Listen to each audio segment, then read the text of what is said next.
All right. YouTube says that I am now live at 10:17 p.m. on this Halloween, October 31st of the year 2022. And I'm going to be talking about an article tonight that was published today in a publication known as The Atlantic. If you're not familiar with The Atlantic, I didn't know a lot about Atlantic before this. Uh, Familiar with it somewhat and knew that it was a left leaning publication, popular among academics, uh, progressives. However, I don't consider it to be extreme left. I don't consider it new statesman material. And I did some checking on it. And as it turns out, it is owned now by something called Emerson Collective, and this is a not sorry, this is a for-profit corporation focused on education, immigration reform, the environment, media and journalism, and health. And this collective, which purchased the Atlantic 5-6 years ago, was founded by Laurene Powell Jobs, widow to former Apple chairman founder Steve Jobs. So she's a billionaire, and I consider this to be what I will refer to as advocacy journalism. I've used the term programming before. I look upon this as being an attempt to steer public opinion in a particular direction, the direction of, in this case, Ms. Jobs, and the causes and her viewpoints. Uh, Journalism on its face should simply be a presentation of the facts. Now, with that being said, the Atlantic is something. It's not a. It's not a. It's not a newspaper. It's not. It doesn't purport to be journalism. It's a. It's basically a magazine that seeks to push public opinion. And this article, it's been shared virally, and the title of it is "Let's Declare a Pandemic Amnesty." And it says, the subtitle is "We need to forgive one another for what we did and said when we were in the dark about COVID." And it's written by someone by the name of Emily Oster. And I believe it says within the article that she is a professor at Brown. Yes, she teaches at Brown University. I believe that's one of the Seven Sisters, one of the most prestigious schools for, I believe it's for women in the United States. Basically, an Ivy League school, a place where the elite of the elite go to be educated. And she misses the mark. She misses the mark completely on this. She's basically being an apologist for everything that all the heinous and horrible things that happened over the past 2+ years, starting in March of 2020. And she's more or less programming people, talking to me in all likelihood, trying to say you should give the authorities and you should give everyone who went along with everything a pass.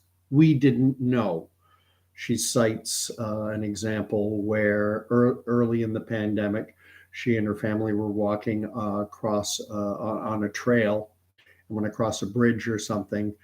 And they had hand signals so that if they saw anyone approaching, they would put masks on.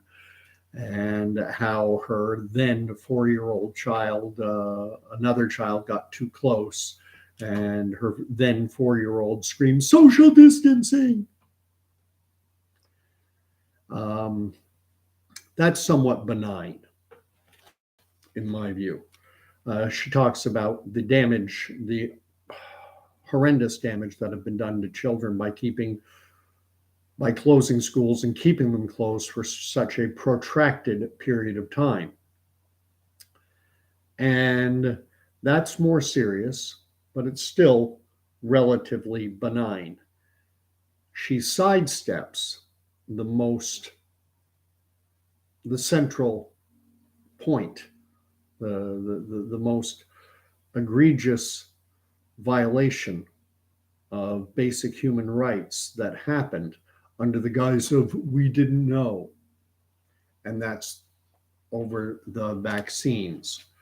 What she says in her article, let me just cue up the relevant section. And pardon me for taking a while. Should have had it queued up beforehand. Here we go. She writes, another example. When the vaccines came out, we lacked definitive data on the relative efficacies of the Johnson & Johnson shot versus the mRNA options from Pfizer and Moderna. And then she states, the mRNA vaccines have won out, and she provides a hyperlink in that to a study. And I'll get to that in a second. The mRNA vaccines have won out. But at the time, many people in public health were either neutral or expressed a J&J preference. This misstep wasn't nefarious. It was the result of uncertainty. This is totally sidestepping the issue because it's not a question of Johnson & Johnson's shot, their one and done, versus the mRNA shots. It's a question of mandating shots, period. Any shot, any vaccine, especially one that hasn't been tested properly. And again, it doesn't matter whether that's an mRNA shot from Pfizer and Moderna or a one and not done shot from Johnson & Johnson. Just because Johnson & Johnson is worse than the horrible mRNA shots that come from Moderna and Pfizer doesn't make them a good option anyway. The better option, you know what I think the better option is. She wrote, the mRNA vaccines have won out. And then if you click on the words won out, it hyperlinks you to an article in Nature magazine, which is from almost a year ago, from February of 2022. Back then, people were on their second, maybe their third mRNA shot. Now, in fast approaching November of 2022, and we have people who have already had their fifth dose of this ineffective piece of crap, whether it be Moderna or Pfizer. And that is the biggest issue, is that people lost jobs, people were denied basic human rights, the right to travel, the right to, it separated families, all over the vaccine, over people exercising their legal constitutional rights, and that doesn't matter whether you're in the United States or Canada. The rights to bodily autonomy are protected both in Canada and the United States. The only difference is the United States has a constitution with more teeth than Canada. In Canada, it's written into our very constitution that your God-given, your inalienable rights are alienable. They can be taken away under the guise of an emergency. And so all the government has to do is have its authorities declare an emergency, and then they can take your rights away. They tried to do in the United States. It's a lot more problematic with their constitution because their constitution and their Bill of Rights has teeth. Canada's, ours is, our constitution is a much weaker document, and that's just reality. And this idea that we should just, I spoke to this in an earlier video about this inability to trust. I almost feel like this Emily Oster is writing to me, telling me, well, you have to let it go. We didn't know. We didn't, we were operating on imperfect information, and we were doing the best we could. No, I'm sorry, that's not going to cut it. Uh, the best we can do is to follow our Constitution, follow our Charter of Rights and Freedoms, or in the United States, your Constitution, your Bill of Rights. So that's the best we can do. And do mistakes happen? Yeah, but worse mistakes happen when you take away the very fundamental core rights that are at the basis of our societies. And it's continuing now still in Canada. It's still going on to this day. Right now, Alberta has a newly minted premier by the name of Danielle Smith. And to her credit, she is seeking to bring forth legislation that will prevent the government from ever again being able to force masks onto school children. Doesn't mean they can't wear them. Children attending Alberta schools would still have the option to wear a mask if they so desired, or if their parents desired. But the government and officials couldn't force a mask onto a children's face. And the people they want, Emily Oster wants, us to forgive each other and to declare an amnesty. Well, it's difficult to declare an amnesty when you have guys like Gerald Butts, who is a close friend and advisor to Canada's Prime Minister Trudeau. And he's going public, screaming about Alberta, asserting the right of children to attend school without a mask being forced onto their face. And that's in his eyes, and on the extremist, radical left-wing side. Within the political spectrum, there are degrees. There's the extreme radical left, like this Gerald Butts, and there are moderate leftists. And I would hope that we can appeal to those who are of the moderate variety, who recognize that forcing individuals to take a vaccine, that ask anyone to show you the results of Pfizer's phase 1 safety trial on their initial shot, on the initial formulation. Ask for a link, ask for the publication of their phase 1 safety trial data. And the simple fact of the matter is they will not be able to provide it because it doesn't exist. That trial is not done. They never did a single phase 1 safety trial.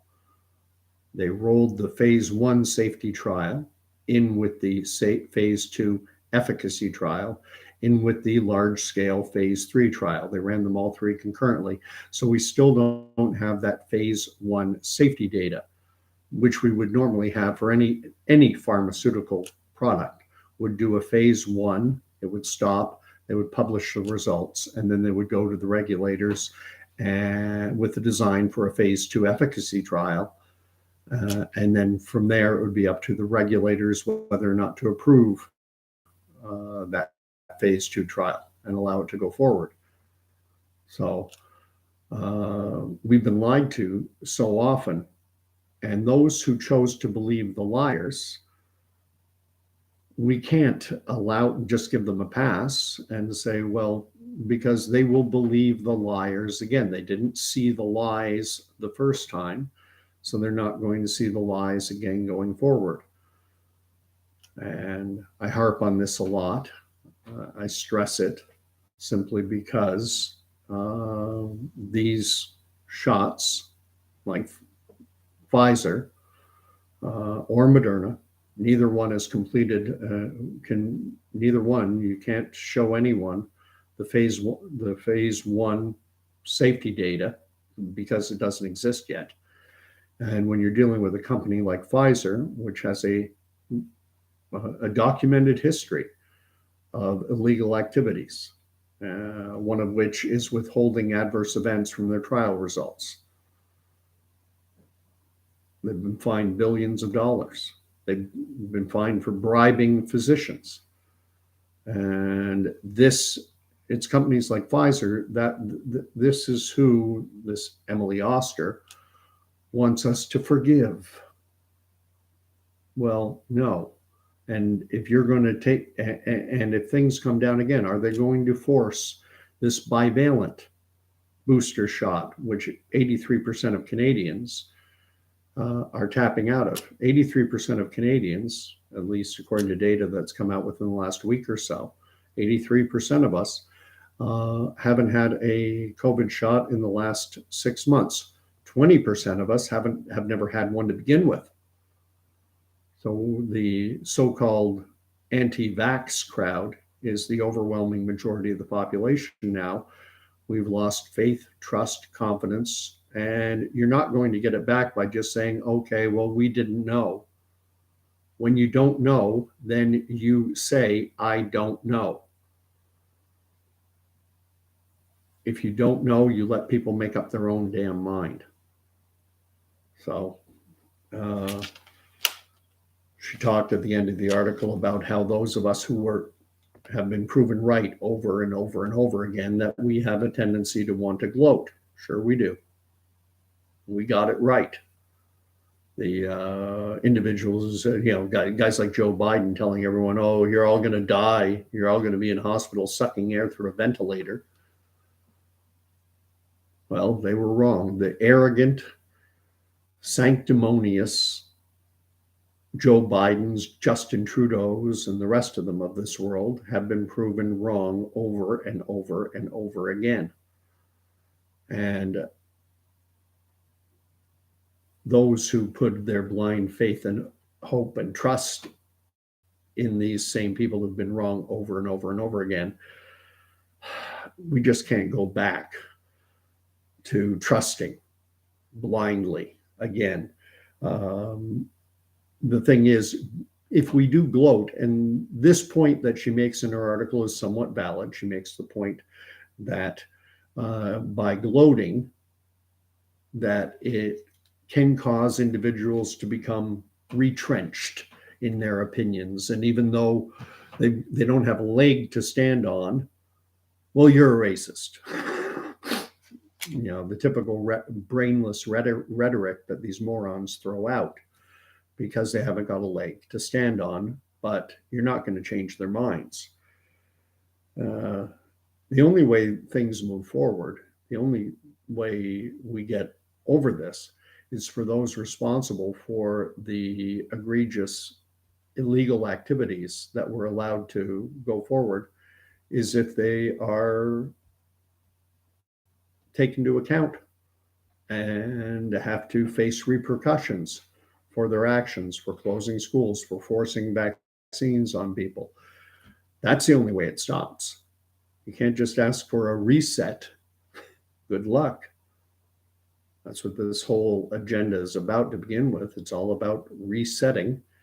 Well, if you want an amnesty, well, before a truce is declared, those responsible for the illegal things that happened over the past 2+ years have to be taken into account. Not those who were sucked in by the lies, but the liars themselves. And absent that, and do I expect that to happen? Do I expect Justin Trudeau to say, look, I got it wrong.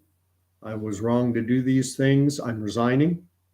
I'm going to take the consequences for my actions. He's never taken, when he's been found guilty of illegal activity, or not, rather, I should say, unethical activity. He's been found in breach of Canada's ethical standards. I believe it's 3 times now.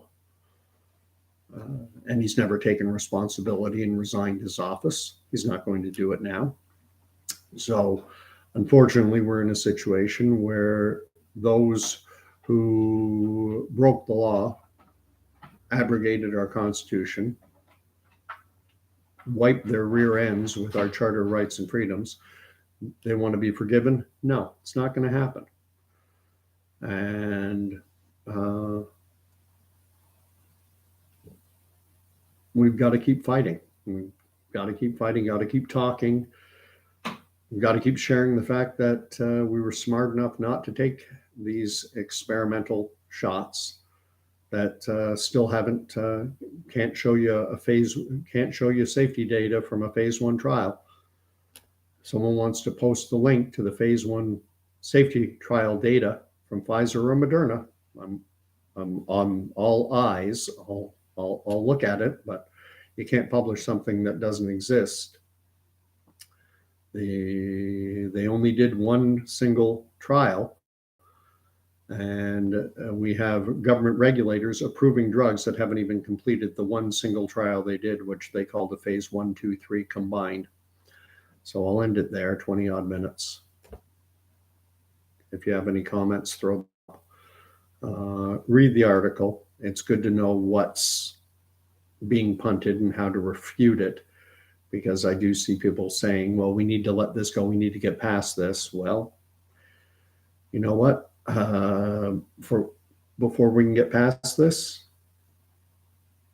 there have to be some admissions and there have to be some repercussions. Absent that, well, then we're stuck. God bless.